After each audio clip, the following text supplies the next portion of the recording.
તો એના પછી આવે છે આપણું સ્વાધ્યાય 5.3.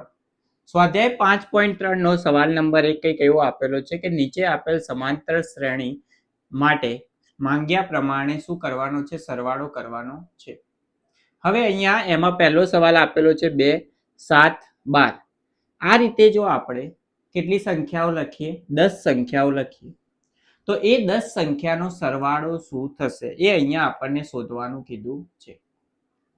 તો સૌથી પહેલા શ્રેણીનો સરવાળો શોધવા માટેનું સૂત્ર તમને ખબર હોવી જોઈએ. એનું સૂત્ર થાય SN બરાબર n ભાગ્યા 2 કૌંસમાં 2 ગુણ્યા a વત્તા n માઇનસ 1 ગુણ્યા d. આ એનું સૂત્ર. હવે અહીંયા સૌથી પહેલા તો બધી કિંમતો ખબર હોવી જોઈએ તમને. તો સૌથી પહેલા a એટલે શું હોય? પ્રથમ પદ. તો આ શ્રેણીની અંદર પ્રથમ પદ કયું થઈ જશે? તમારું 2. તો એની કિંમત કેટલી થઈ જશે? તમારી 2.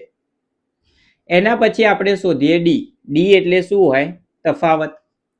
બે ક્રમિક પદ વચ્ચેનો તફાવત. તફાવત કઈ રીતે શોધવાનો? તો બીજું પદ માઇનસ પહેલું પદ. બીજું પદ કયું હતું? તો કે 7 માઇનસ બીજું પદ પહેલું પદ કયું હતું? 2. તો 7 માઇનસ 2 કેટલા થઈ જશે? 5. તો તફાવત કેટલો મળી ગયો? 5. n શું હોય? તો કેટલા પદનો સરવાળો કરવાનો હતો? તો 10 પદનો સરવાળો કરવાનો હતો. તો n ની કિંમત કેટલી થઈ જશે? 10. બધી કિંમતો મળી ગઈ. સૂત્રમાં મૂકી દઈએ અને સાદું રૂપ આપી દઈએ.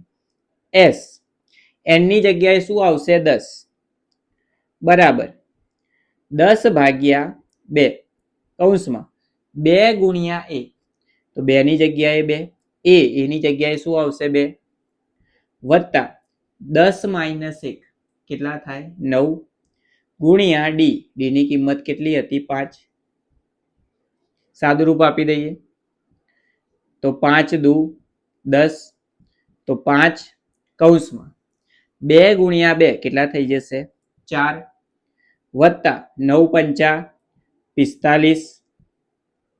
તો 5 એમના એમ 45 ને 4 કેટલા થઈ જશે? 49.